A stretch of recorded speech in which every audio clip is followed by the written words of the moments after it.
Majina yangu naitwa Dr. Hango. Mwijaku ni moja ya wasanii ambao wanafuatiliwa na watu wengi, lakini pia kwa namna moja ama nyingine ziko posti zake za maana.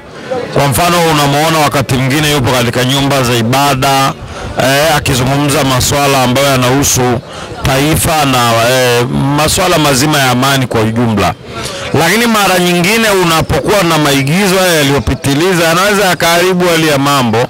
Kwa mfano mtu mzima kama yule sasa kwenda kugombaniwa na vibinti vitoto vile vya chuo, na ni mtu mwenye familia na Mwijaku watoto wake wakubwa tayari, kwanza anakuwa anaidhalilisha familia yake, lakini pia jamii inayomzunguka inamchukulia kama vile mtu wa comedian ambayo si ya kulipa, kwa sababu unapofanya comedian kwa dhamiri ya kuburudisha inaleta maana na inatengeneza umadhubuti wa tasnia ya comedian.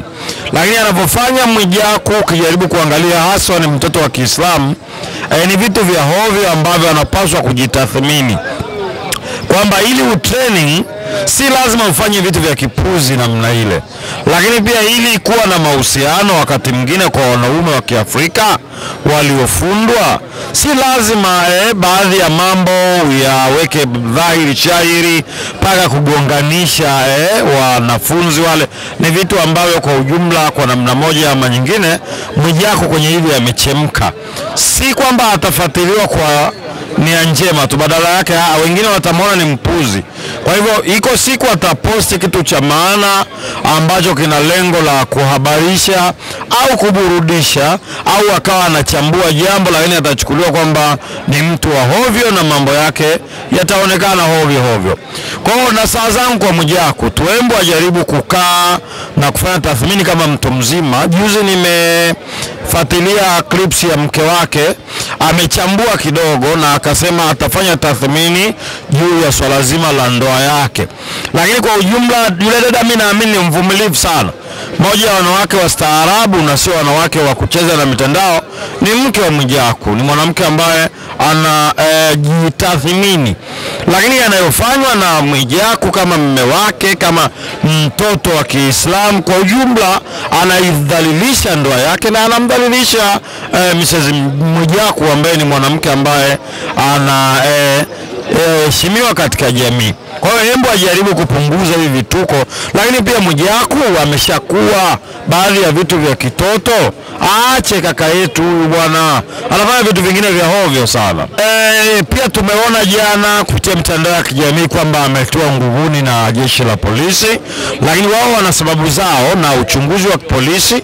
Nadhani unaweza ukawa unalalamikaji, lakini katika mitandao baada ya kutraining wana haki ya kuchunguza. Kwa ushauri wangu kwa Mwijaku, kwa mke wa Mwijaku, ni kwamba kwenye hili wajaribu kwanza kuweka tofauti zao pembeni.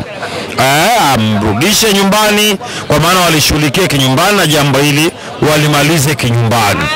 Lakini pia kwa wale waliokuwa wanapigana, ni wale wanaochukulia kwamba ni wenda wazimu. Mwijaku ni mtu ana familia yake. Kwa namna moja ama nyingine kwa Waislamu wanaruhusiwa kuwa na mke mmoja, wawili, watatu, mpaka wanne. Lakini wale bado si wanandoa kwa maana wake wa Mwijaku.